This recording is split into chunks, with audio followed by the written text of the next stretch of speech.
Arrancamos una nueva edición de Café Financiero con toda la información necesaria para cuidar tu dinero. Ya se encuentra Yamila Escala. Yami, ¿qué tal? ¿Cómo andás? Muy bien, ¿cómo les va? Bueno, Yami, hoy nos vas a hablar de seguros de vida, esta cobertura importante, ¿no? Para las familias, para protegerlas contra la posibilidad de perder la principal fuente de ingresos. Sí, e incluso generar un ahorro, así que estaremos dando los detalles y también los ganadores de los premios Prestigio. Muy bien, también se encuentra Melina Manfredi. Meli, ¿qué tal? ¿Cómo andás? ¿Qué tal, Ale? ¿Cómo estás? Muy bien, bueno, Meli, nos vas a hablar del nuevo impuesto a las tarjetas de crédito que se aplicará en la Ciudad de Buenos Aires para compensar la pérdida, ¿no?, de ingresos de la coparticipación decretada por el gobierno meses atrás. Así es, una medida que ya trae polémica. Muy bien, bueno, un tema importante, en instantes vamos a estar hablando de él. Y también en forma remota contamos con la presencia hoy de Paula Bugía para repasar lo sucedido en los mercados de capitales. Paula, ¿qué tal? ¿Cómo andás? Hola Alejandro, buenas tardes. Bueno, gracias por estar una vez más. Bueno, vamos a hablar de la euforia en los mercados, en los índices bursátiles norteamericanos, y también en el último bloque vamos a conversar con el economista Daniel Lartana para analizar las principales noticias económicas de estos últimos días. Quédate con nosotros, vamos a ir a un breve intervalo y en instantes regresamos con todos estos temas.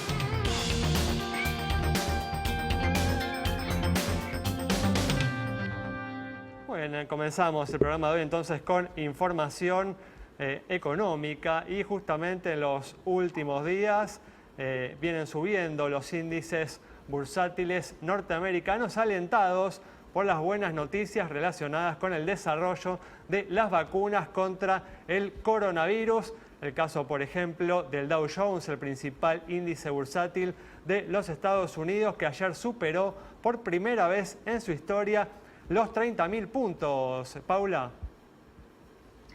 Así es, Alejandro, están pasando cosas muy interesantes.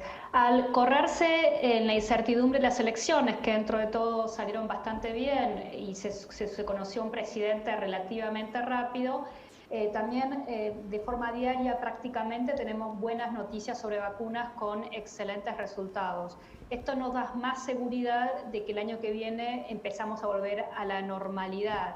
Así es como que el mercado está desestimando algunos datos económicos en Estados Unidos que han venido un poco más flojos y concentrándose en este largo plazo positivo. Y lo que vos decís de Dow Jones es bastante interesante porque estamos viendo una rotación saliendo de las acciones más grandes y las acciones tecnológicas a sectores más cíclicos y compañías medianas o industriales, como puede ser el caso del Dow Jones o índices como el Russell 2000. Así que la verdad que los inversores están concentrando en esta recuperación y los sectores más rezagados, más que las tecnológicas que venían con un rally muy importante, ¿no? Y también, Paula, se conoció quién será la próxima secretaria del Tesoro de los Estados Unidos, ¿no? Tal vez una sorpresa para aquellos que no seguimos de cerca las noticias de Estados Unidos. Sí, correcto. Janet Yellen, que es una amiga del estímulo, cuando estuvo en la Fed, ella ayudó mucho en estímulos monetarios. Ahora, frente al Tesoro norteamericano, siendo la secretaria del Tesoro de Estados Unidos, se va a tener que concentrar en los estímulos fiscales, que al tener un Senado que quedó republicano, bueno, tendrán que negociar con los republicanos el tamaño de ese paquete, que va a ser más chico del que se esperaba si también los demócratas conseguían el Senado. Pero a largo plazo yo creo que tener un presidente demócrata y un senado republicano que da un balance muy interesante es lo mejor a largo plazo para que no tengamos ni subas de impuestos ni mayores regulaciones como se temía con los demócratas. Así que la verdad que la situación política en Estados Unidos quedó muy bien, y el hecho de que tengamos vacunas en puerta significa que también la recuperación económica, más allá de estos meses que podamos tener cierto bajón, va a ser muy buen año para el 2021 para los mercados, creo yo, y hay estimaciones que el S&P el año que viene puede terminar arriba de los 4.000 si uno considera las ganancias del 2022 y múltiplos parecidos a los que tenemos hoy. Así que el rally en Estados Unidos no se acabó, creo que sí hay mayor oportunidades en algunos sectores que en otros. Muy bien, bueno, vamos a continuar hablando de estos temas a lo largo del programa, pero en los últimos días la ciudad de Buenos Aires presentó el presupuesto del 2021 con nuevos impuestos para compensar la pérdida de ingresos que sufrió el distrito como consecuencia de la decisión del gobierno de quitarle a la ciudad recursos de la coparticipación federal. Y entre estos nuevos impuestos, Meli, se encuentra uno nuevo al consumo con las tarjetas de crédito. Claro, vale, porque la ciudad, como vos decís, perdió de coparticipación alrededor de 52.000 millones de pesos, que bueno, está tratando de ver cómo recauda. Por un lado, en el presupuesto hay una baja de gastos, también están estos nuevos impuestos. Lo que más se destacó es esta intención del gobierno porteño de poner una alícuota de 1,2 sobre los consumos que se hagan con tarjeta. El tecnicismo impositivo es que es un impuesto a los sellos. Es un impuesto que está vigente en otras provincias como Tierra del Fuego, Córdoba, San Luis. O sea, no es algo nuevo. El gobierno espera recaudar unos 7.700 millones de pesos por esta nueva alícuota, pero por supuesto trajo mucha polémica desde, por ejemplo, la Cámara de Comercio, que dice todo esto va en contra de la eliminación del efectivo, que es real. También del comercio electrónico, que explotó durante la pandemia gracias a las ventas online y toda la inversión que se hizo del lado de los comerciantes para poder llevar esto a cabo. Y ahora, bueno, la gente se va a tener que debatir al momento de hacer el pago si quiere o no hacerlo con tarjeta de crédito. En concreto van a ser unos 12 pesos por cada 1.000 pesos gastados, pero bueno, no deja de ser una alícuota más que tenemos que pagar. Bueno, una decisión de todas formas, un aumento de impuestos que está sujeto a lo que decida la Corte Suprema con respecto, ¿no?, a la medida del gobierno nacional de quitarle recursos de la coparticipación a la Ciudad de Buenos Aires. Así es, y también está en el Congreso el otro proyecto del Poder Ejecutivo para reducir lo que es el fondeo a la ciudad por el traspaso de la policía. Así que todavía puede haber más novedades. Muy bien, perfecto. Bueno, vamos a seguir estos temas de cerca en los próximos días, pero ahora vamos a hablar de seguros de vida, esta herramienta tan importante para proteger a las familias contra la posibilidad de perder a la principal fuente de ingresos del hogar, ¿no? Un seguro que, según Avira, como confirma esta entidad, respondió incluso a las muertes por COVID-19, aun cuando la pandemia podía llegar a ser una exclusión dentro de las mismas pólizas. ¿Qué es el seguro de vida, Alejandro? Es la posibilidad de contar con una suma asegurada para hacer frente a, por ejemplo, la muerte, ¿sí?, o incluso la invalidez, o situaciones que se van agregando como adicionales, pero que en concreto representan esa posibilidad para los que están alrededor de la persona que lo toma, o mismo para esa persona, ¿sí?, este dinero para contar en ese momento que uno puede llegar a tener el problema.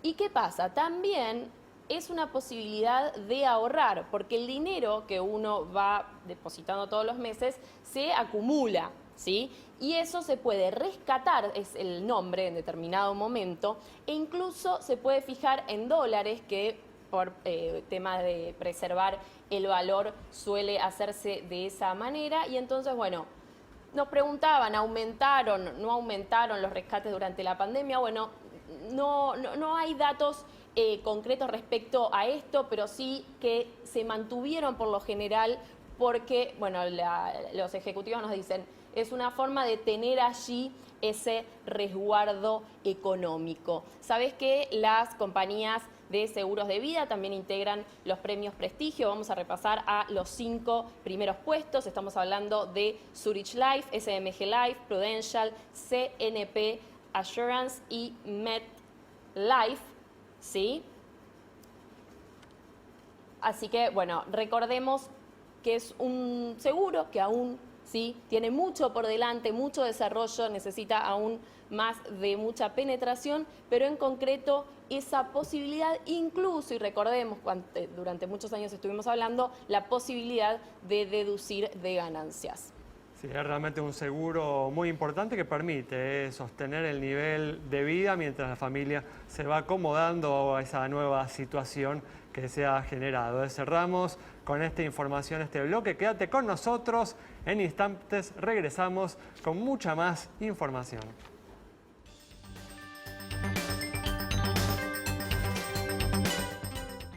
Muy bien, abrimos un nuevo bloque y el Banco Central aclaró días atrás que el congelamiento de las cuotas de los créditos UVA se extenderá hasta el 31 de enero. ¿Es así, Meli? Así es, una aclaración que vino con reto a los bancos, porque algunos estaban tratando de empezar a cobrar la diferencia entre lo congelado y lo pactado que tenía el ajuste UVA. Entonces, lo que hizo el Banco Central fue recordar que el congelamiento está vigente hasta el 31 de enero, o sea, hasta la cuota que se va a pagar en febrero, y decirles a los bancos que, por un lado, no pueden de ninguna manera las cuotas que vayan pagando los clientes superar a la que se pagaba en marzo de 2020, por el congelamiento precisamente. Y por otro lado, que todas las diferencias, así como lo que se deba por falta de pago o pago fuera de término, se debe convertir a UVA, o sea, capitalizarlo y pasarlo al final de la vida útil del préstamo, de modo que se refinancie la deuda. Mientras tanto, por supuesto, los hipotecados UVA están esperando alguna medida concreta que tenga que ver con la salida del congelamiento, la convergencia y si finalmente se va a cambiar o no la fórmula de ajuste. Recordemos que el gobierno había hablado en un momento de pasarlo de inflación a lo que sería ajuste por variación del nivel salarial, pero no hubo todavía una medida concreta. Sí, un sistema que desde un principio se lo vio como algo riesgoso, lo hemos advertido desde acá, con la historia de nuestro país, en donde muchas veces sucede justamente esto, ¿no? Que la inflación crece muy por encima de los salarios, generando un problema para todos aquellos que van indexando con la inflación, pero tienen obviamente sus ingresos yendo no con los salarios. Exacto. Pero bueno, vamos a cambiar ahora de información y en las últimas semanas viene subiendo en forma significativa el precio del maíz y la soja. Una buena noticia para la Argentina que, de acuerdo a algunas estimaciones, Paula, implicará ingresos adicionales de 7.000 millones de dólares para el año que viene, para nuestro país.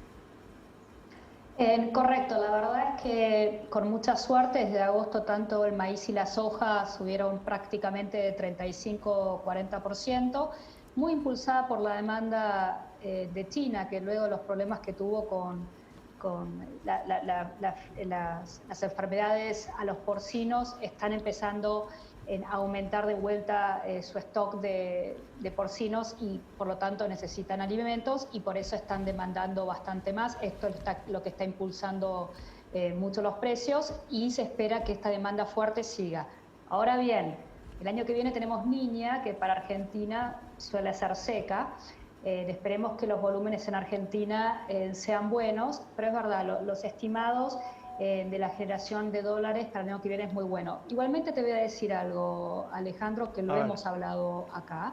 Este nivel de brecha no ayuda para que el sector agropecuario quiera liquidar, por más que genere muy buenas divisas, porque mantiene una cierta expectativa devaluatoria, una brecha tan amplia. Exacto. Así que, si bien el gobierno está apostando que en marzo y abril las arcas del Banco Central empiecen a acumular dólares gracias a estos buenos precios agrícolas, yo creo que deberíamos tener una reducción en la brecha para que realmente el Banco Central y por lo tanto la Argentina se beneficie de estos grandes precios, ¿no? Bueno, Paula, esto que decís lo hemos visto a lo largo de todo este año, ¿no? Con exportadores que han liquidado menos de lo que tienen para liquidar. Bastante Correcto, menos, y no olvidemos que Argentina tiene una balanza comercial positiva. Vos deberías estar acumulando reservas si tenés una balanza comercial y si tenés un cepo que no te permite sacar dólares, ¿no? Pero bueno, el problema es que el importador está tratando de usar esa vía, la vía del Banco Central para generar sus importaciones. Y también para cancelar deudas, que es lo que más o menos se trató de limitar con este 40% de acceso únicamente para pagar deudas en el exterior.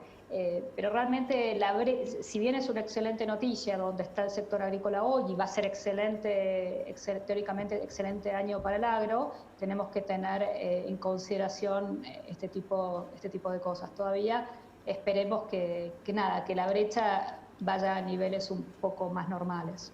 Muy bien, bueno, con esta información cerramos este bloque. Quédate con nosotros. Al regreso vamos a estar dialogando con el economista Daniel Artana.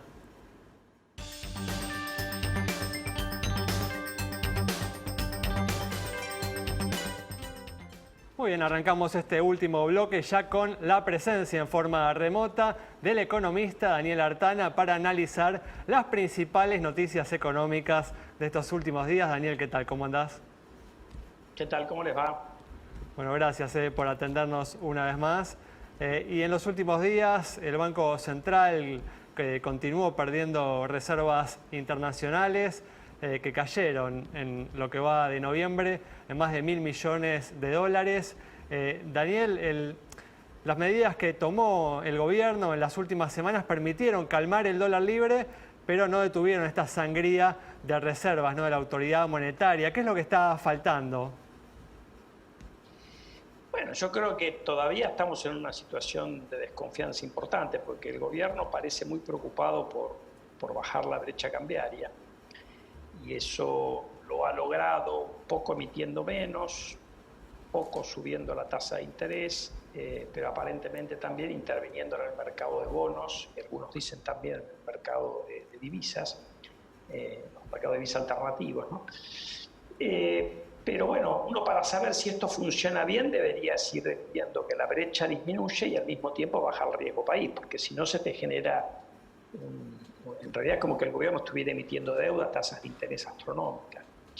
Y yo creo que lo que está en duda acá es si el gobierno va a tener la capacidad de reducir el déficit fiscal más allá de lo que ha planteado en el presupuesto, que es un poco alto, sobre todo porque acá se financia todo con emisión monetaria, y si además tiene alguna capacidad de colocar deuda por arriba de lo que vence, es decir, que cualquiera sea el déficit primario. Recordad que en el presupuesto el gobierno supone que va a financiar 40% con emisión de deuda, del déficit primario, Sí. Después lo cambiaron a 60%, pero eso es por arriba de lo que vence. Argentina tiene vencimientos muy importantes de deuda en pesos con el sector privado, tanto en lo que resta del año como en el que viene. Así que bueno, hay un poco de... Yo diría estar a la espera de que lleguen los dólares de la soja ya por abril del año que viene y de que puedan acordar con el Fondo Monetario. Y eso tiene sabor a poco, me parece. ¿Pero crees que el gobierno puede mantener este ritmo devaluatorio hasta marzo con esta pérdida de reservas que viene registrando la entidad monetaria, el Banco Central? Bueno, es una estrategia muy arriesgada, ¿no? Contra eso lo que hay, que te ayuda a descomprimir un poco, es la suba en el precio de la soja, que o sea, los productores van a tener que vender una parte importante de la cosecha porque utilizan esos fondos para financiar la siembra de la cosecha siguiente, y lo que vendan y se exporte se va a hacer hoy a valores mucho más atractivos, como más de $100, más alto de lo que estaba en el año pasado. Ahora, esa información ya está en el mercado y no ha alcanzado para calmar las aguas. Entonces yo creo que el gobierno está haciendo una estrategia muy arriesgada de tratar de que le creamos en alguna medida. Ahora, como hay una gran desconfianza, para que le creamos tiene que ir continuando con esta estrategia de mostrar que el déficit fiscal es más bajo y que va a recurrir menos a la emisión monetaria. Recordemos que en octubre le devolvió pesos al Banco Central, pero en noviembre ya están emitiendo de nuevo. Es cierto que son cifras más bajas de las que tuvimos en algunos meses de este año, que pasaron los 200.000 millones de pesos de emisión, pero han vuelto a emitir en noviembre. Y acá lo que sobran son pesos. O sea, la gente habla del faltante de dólares, en realidad es lo mismo que hablar del sobrante de pesos. Si el gobierno logra que visualicemos que no va a haber tanto sobrante de pesos, ello le va a ayudar a tranquilizar los mercados alternativos del dólar. Con Creamos te referís también a los inversores privados, ¿no, Daniel? Sí, básicamente a nosotros, los que tomamos decisiones en el sector privado, desde inversores de acá y del resto del mundo, hasta las familias y hasta, si querés, los funcionarios de los organismos internacionales, porque lamentablemente, yo creo que esto no es bueno, pero es un dato de la realidad y tampoco es atribuible exclusivamente a este gobierno. Argentina, lamentablemente, por su pobre desempeño económico de los últimos años, no despierta mucha credibilidad. Acá se anuncia un programa y la gente cree que no se va a cumplir. De hecho, si vos mirás en los acuerdos que ha tenido Argentina con el Fondo Monetario a lo largo de su historia, creo que no ha cumplido ninguno. Entonces, en realidad, nuestros anuncios no despiertan mucho entusiasmo. La gente se tranquiliza cuando ve que los números fiscales están en orden y cuando ve que sobran dólares. Ninguna de esas dos cosas ha pasado y por eso tenés la tensión que tenés. ¿Y cuáles son tus expectativas en materia de inflación en este contexto? Bueno, la inflación ha venido subiendo. Pasó de 1,5 mensual en abril y mayo, ahí en el peor momento de la recesión asociada a la pandemia. Ahora después pegó un salto a 2,5, 3. El mes pasado estuvo por arriba de 3. Noviembre luce que va a estar por arriba de 3, quizás por abajo de octubre. Es decir, hemos pegado un salto. Nosotros creemos que el año que viene es prácticamente imposible cumplir con la proyección del presupuesto, que es 29% diciembre, porque el gobierno ha dicho que va a empezar a descongelar tarifas, porque todavía va a seguir habiendo emisión, aun si se cumplen los supuestos más optimistas del gobierno, financiar con emisión solamente 40% del déficit primario, igual va a seguir habiendo una emisión importante. Y además, a medida que la economía se te normaliza, se te cae la demanda de dinero que subió producto de la pandemia. O sea, vos en la Argentina tenés una suba en la demanda de dinero transaccional, a pesar de que las transacciones colapsaron con la pandemia. ¿Y eso por qué pasó? Porque estamos todos asustados, y cuando uno está asustado, el que tiene efectivo se siente arriba del efectivo. A la medida que la vacuna avanza, la economía se normaliza, ese susto se va a pasar y uno va a ir a una demanda de dinero transaccional más normal. Por eso, ¿qué inflación están esperando, Daniel, para el año que viene ustedes? Nosotros calculamos que va a estar alrededor del doble de la que proyecta el gobierno, entre 55 y 60%. O sea, va a ser la inflación más alta desde la salida de la hiperinflación en 1991-92. Podemos, o sea, en realidad el REN está unos 10 puntos por abajo de eso, ojalá se dé lo que dice el REN, pero de todas maneras yo creo que no hay nadie en el sector privado diciendo que el 29% del gobierno se puede cumplir. La inflación el año que viene, si el gobierno, salvo que el gobierno nos sorprenda con un apretón fiscal y por lo tanto menor emisión de la que ha puesto en el presupuesto, pero tiene que ser significativo. Y eso me parece que la coalición de gobierno no da para eso. Entonces, en alguna medida, es como que si quieren tener más déficit fiscal, habrá más impuesto inflacionario. No veo cómo se escapan de esa frazada corta. O sea, lo que decís es que crees en el ministro, Martín Guzmán, que viene insistiendo en las últimas semanas en la necesidad y en que se está trabajando en reducir el objetivo fiscal para el año que viene, pero no confías en que la coalición gobernante va a apoyar al ministro. Yo diría hay dos cosas. No digo que no confío, digo que tengo dudas, porque vos ves una coalición de gobierno que está más armada para gastar que para ser austera. Yo lo que creo es que además el ministro está a su vez apuntando a un déficit primario que es demasiado alto. Si vos sacás Bolivia y mirás las proyecciones del Fondo Monetario de déficit primario para el año que viene, la Argentina sacando Bolivia es la más alta de la región. Obviamente que no miro ni siquiera el número de Venezuela porque no hay. O sea, pero de todos los países, Perú, México, Chile, Brasil, Uruguay, Paraguay, todos esos países pueden colocar deuda a tasas de interés muy bajas. De hecho, Perú, a pesar del lío político que tiene, ha colocado deuda a 100 años al 4% anual. Sí. Entonces, esos países que tienen espacio para colocar deuda van a hacer déficits primarios por debajo del que proyecta Argentina en el presupuesto. Entonces, digo, me da la sensación de que todo el resto de la región está equivocado o que el equipo económico nuestro está equivocado. No sé, ustedes me dirán qué es lo que les parece más probable. Muy bien, Daniel, muy claro, muchas gracias. Cerramos entonces. A ustedes por convocarme. Nos vemos, cerramos entonces el programa de hoy con el análisis del economista Daniel Artana sobre la estrategia económica que viene desplegando el gobierno para sacar a la economía argentina de la difícil situación en la que se encuentran los riesgos, ¿no?, que esta estrategia hoy presenta. Nos reencontramos el próximo viernes a las 19:30 aquí en Metro.